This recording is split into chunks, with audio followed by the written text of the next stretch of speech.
నేను ఎమ్మెల్యేనంటే మంత్రిని అయ్యానంటే పవన్ కళ్యాణ్ గారు ఇప్పుడు నేను చెప్పేసి నేను చెప్తా ఉన్నా 2014లో వాళ్ళు తెలుగుదేశం పార్టీకి మద్దతు ఇవ్వబట్టే నేను ఎమ్మెల్యే అయ్యాను, మంత్రి అయ్యాను. ఈ నియోజకవర్గానికి 2500 కోట్ల రూపాయల నిధుల్ని తెచ్చి అభివృద్ధి చేశా.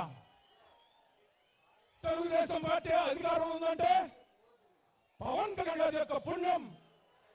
చంద్రబాబు నాయుడు గారి కూర్చి పవన్ కళ్యాణ్ గారి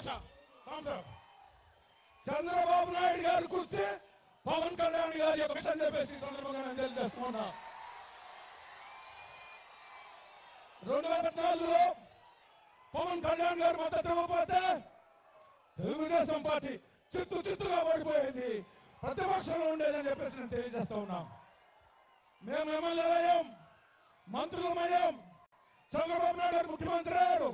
అదంతా కూడా జన సైనికుల త్యాగం, పవన్ కళ్యాణ్ గారి యొక్క ఆదేశం.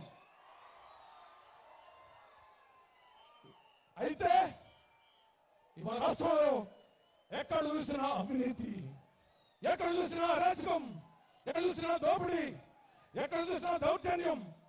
కర్నూలు జిల్లా నుంచి వేలాది మంది ప్రజలు ఈ నియోజకవర్గానికి వచ్చి పొట్టకూటి కోసం కూలీ పని చేస్తున్నారు.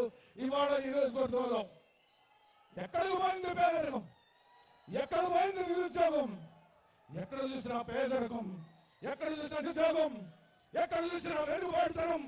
ఈ 2 కుటుంబాల పరిపాలన పోతే తప్ప ఈ రాష్ట్రం బాగుపడదు. పవన్ కళ్యాణ్ గారు ముఖ్యమంత్రి అయితే తప్ప ఈ రాష్ట్రం బాగుపడదు. మీకొక శుభవార్త. ఇందాక ఏటుకూరులో వేలాది మంది పవన్ కళ్యాణ్ గారు వేలాది మంది ముందు శపథం చేశారు, ఒక వాగ్దానం చేశారు. మళ్ళా ముఖ్యమంత్రి అయిన తర్వాతే మన నియోజకవర్గానికి అడుగు పెట్టబోతున్నారు. అది ఇంకొక 2 నెలలు మాత్రమే.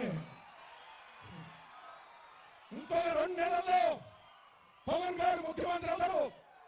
మన నియోజకవర్గంలో అడుగు పెడతాడు. ఏటుకులో అడుగు పెట్టి ఇక్కడికి వస్తాడు. ఇది భగవంతుని తలరాత. దీన్ని మార్చే శక్తి, దీన్ని మార్చేటువంటి యుక్తి ఏ శక్తికి లేదు, ఎవరికి లేదు. అరచేతితో సూర్యుడిని ఆపటం కష్టమేమో కానీ, కష్టం కాదేమో కానీ పవన్ కళ్యాణ్ గారు ముఖ్యమంత్రి కాకుండా ఆడే శక్తి ఎవరికి లేదు ఈ రాష్ట్రంలో. మిత్రులారా, మన పాలిట రక్షకుడు, మన పాలిట బలమైనటువంటి శక్తి మనల్ని ఈ రాష్ట్రంలో ఉన్నటువంటి సమస్యలను పరిష్కారం చేసి వీటిలో ఉమేక్షలు చేయడానికి వచ్చినటువంటి వ్యక్తులు. ఒక్క విషయం చెప్పి నేను ముగిస్తా. సార్, తెలుగుదేశం పార్టీలో నేను ఎమ్మెల్యేగా, మంత్రిగా ఈ నియోజకవర్గానికి 2500 కోట్ల రూపాయలు తీసుకొచ్చి అభివృద్ధి చేస్తే అవమానించారు, అభివృద్ధి చేస్తే నిందలు వేశారు, అభివృద్ధి చేస్తే మాకొద్దు పొమ్మన్నారు, అభివృద్ధి చేస్తే నువ్వు మాకు అక్కర్లేదన్నారు. నేను మీ పార్టీలోకి వచ్చినప్పుడు, మన పార్టీలోకి వచ్చినప్పుడు అక్కడ ఎన్టీ రామారావు గారి విగ్రహం ఉంది. నేను జనసేన పార్టీలోకి వచ్చిన రోజున ఎన్టీ రామారావు గారి బొమ్మకి పాలాభిషేకం చేసి యావత్ దళిత జాతిని అవమానించారు తెలుగుదేశం పార్టీ కార్యకర్తలు. నేను పార్టీని వదిలితే పార్టీ మైలబడిందని పాలాభిషేకం చేసేస్తారు అక్కడ ఎన్టీ రామారావు. వాళ్ళు వద్దంటే మీరు నమ్మన్నారు, వాళ్ళు అవమానిస్తే మీరు అభిమానించారు, వాళ్ళు అగౌరవపరిస్తే మీరు గౌరవించారు. మీకప్పుడు కూడా నేను హృదయపూర్వకంగా మీ అడుగుదాడులో నడుస్తూ మీరు చెప్పిన మాట విని మీకోసం ప్రాణమైన ఇస్తాం, మిమ్మల్ని సీఎంగా చేసుకుంటాం. ఇది మా వాగ్దానం.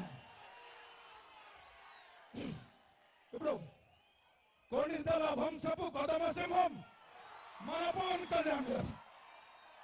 ఆయన మిమ్మల్ని ఉద్దేశించి మాట్లాడతారు. Thank you sir.